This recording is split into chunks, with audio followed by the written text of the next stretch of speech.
कल एक बच्चे से बात हो रही थी, है ना, उसका स्कोर आ रहा है 254, 27 जनवरी वाली शिफ्ट का ही है, 254 स्कोर आ रहा है। मैंने कहा बहुत बढ़िया है, अच्छा नंबर है, 250 नंबर से आपने ऊपर लेके आए हो, प्राउड ऑफ यू। उसकी परसेंटाइल कितनी आई वो मेरी उससे बात हुई नहीं है। फिर मैंने बोला कि यार और बता कैसी रही थी जर्नी, लाइव देखता था कि रिकॉर्डेड देखता था? प्रयास 2.0 का स्टूडेंट था। बोलेगी सर मैं तो रिकॉर्डेड देखता। मैं रिकॉर्डेड क्यों? बोले सर लाइव के लिए डाटा एक तो ज्यादा खर्च होता है और मेरे पास डाटा उतना है नहीं, तो मैं क्या अपने 2-4 घरों के मोबाइल से वाईफाई कनेक्ट करके या कैसे कैसे करके सर लेक्चर डाउनलोड कर लेता था, फिर देखता था। मैंने कहा बहुत बढ़िया। फिर मैंने कहा परिवार की कंडीशन कैसी है, फाइनेंशियल? बोले सर ठीक ठाक है, पिताजी जो है वो ट्रक ड्राइवर है और वो थोड़े थोड़े दिनों में, मतलब एक एक महीने या 20-20 दिनों के इंटरवल पे घर पे आते हैं, है ना। बोले ऑनलाइन ड्रॉप लेने का मेरा खुद का डिसीजन था। पेरेंट्स बोल रहे थे कि चिंता मत कर, एनी हाउ हम पैसे का जुगाड़ कर लेंगे, आपको कहीं भी जाकर पढ़ना है पढ़िए, ऑफलाइन ऑनलाइन जो इंस्टीट्यूट बोलेगा वहां जाकर पढ़, बट कुछ करके दिखा। बोले सर मैंने खुद डिसीजन लिया कि मैं ड्रॉप करूंगा और मैं अपने घर से ड्रॉप करूंगा। मैंने कहा बहुत बढ़िया। मैंने कहा घर पे डिस्ट्रैक्शन? बोले हाँ सर, आसपास वाला डिस्ट्रैक्शन, घर का भी डिस्ट्रैक्शन है। मैंने कहा उससे कैसे ओवरकम करते थे? अब देखिएगा, जिसको बोला जाता है कि जब आपकी डेडिकेशन लेवल इतनी हो तो आपके आगे कोई नहीं टिक सकता, कोई भी नहीं। उसके घर पे डिस्ट्रैक्शन था। बोले सर आस पड़ोस से आवाज बहुत आती है, घर पे कुछ बच्चे होंगे वो आवाज करते होंगे। मैंने कहा उससे कैसे बचता है? मेरे से अगर ये प्रॉब्लम बोली जाए तो मैं उसका क्या सॉल्यूशन दूंगा? भाई लाइब्रेरी ज्वाइन कर ले, लाइब्रेरी ज्वाइन कर ले। अब हो सकता है उसके एरिया में लाइब्रेरी ही ना हो सकता है उसके पास लाइब्रेरी जितने पैसे ही ना हो।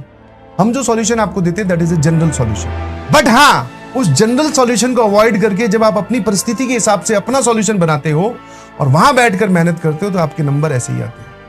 उसने बोला कि सर जब मुझे डिस्ट्रैक्शन होता है, मैं इस आवाजों के माहौल में पढ़ नहीं पाता, तो मैंने क्या किया, अपने बाथरूम को ही अपना स्टडी रूम बना लिया। अब आपके मन में जो डाउट आए हैं सेम मेरे मन में आए। मैं कहा बाथरूम में तो यार परिवार के बाकी लोग नहाने वहाने जाते होंगे। I am talking about bathroom जिसमें टॉयलेट नहीं होती, सिर्फ नहाने के काम आता है। आई होप आप इस चीज को इमेजिन कर सकते हैं। तो मैंने कहा फिर उसमें बाकी लोग नहाने जाते होंगे।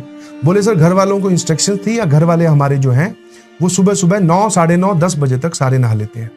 उसके बाद में सर उसको किया साफ, नीचे लगाया एक छोटा सा पाटा समझते हो, लकड़ी का होता है, इतनी हाइट होती है, उसको रख लिया, एक तरफ बिछाई चादर और गद्दा और यहां बैठ गए सर। बाथरूम को किया अंदर से बंद और बोले उस कमरे से, उस बाथरूम से, कमरा नहीं, उस बाथरूम से मैं रात को 10 बजे बाहर निकलता हूं। बोले नहाने का काम एक ही बार होता है दिन में, हाँ टॉयलेट होती है उसके अंदर तो बार बार लोग आते, तो टॉयलेट उसके अंदर थी नहीं, तो बाथरूम वाला पार्ट था सर। और बोले एक बार सुबह फ्री हुआ, उसके बाद में मेरा था वो पूरा बाथरूम। बोले कोई उसमें आवाज नहीं, कुछ नहीं। अब as a teacher on this platform I am standing here, मैं ये नहीं बोल सकता कि आप अपने बाथरूम में पढ़िए जा। सर कैसे पढ़ सकते हैं सर, गीला होता है, बाथरूम भी कोई जगह होती है क्या सर पढ़ने की? सरस्वती माता की हम इज्जत करते हैं, बाथरूम में थोड़ी लेके जाएंगे। बहुत सारे बात आप एन नंबर ऑफ थिंग्स मेरे सामने रख सकते हैं, ये सॉल्यूशन मैं नहीं दे सकता ना। सरस्वती माता को सह इज्जत के साथ पाटे पे बिछाकर आराम से पढ़ाई की है सर, इसको बोलते हैं डेडिकेशन। मैं जब आप अपनी परिस्थिति के हिसाब से अपने सॉल्यूशन ढूंढ लेते हो और इधर उधर किसी का वेट नहीं करते कि कोई आएगा हमारी परिस्थिति सही कर देगा, मेरा मूड एकदम सही कर देगा सर, मेरे को अच्छा फील करवा देगा, मेरे को मोटिवेट कर देगा, मेरे पास लाइब्रेरी की सब्सक्रिप्शन होगी, आलीशान एसी वाला कमरा होगा, तब मैं आपको ये नंबर लाके दिखाऊंगा। ये सब फालतू के ढोंग है, तब भी नंबर नहीं आएंगे समझ में। अब उसकी रैंक जो आएगी, उसके नंबर जो आए हैं वो अच्छे हैं, उसकी रैंक चाहे कुछ भी आए, और भाई साहब अंदर खड़ा होके मैं अपने मन ही मन में उसको सल्यूट मार रहा था। मैं कहा भाई साहब क्या गजब काम किया यार। यही चीज सिखाने की कोशिश कर रहे हैं और आप सीख गए। अब आप देख लीजिए, आपका जो कंपटीशन है वो ऐसे डेडिकेशन वाले बच्चों के साथ है, तो एक बार देख लेना कि आप कहां पर और आपकी डेडिकेशन लेवल क्या है।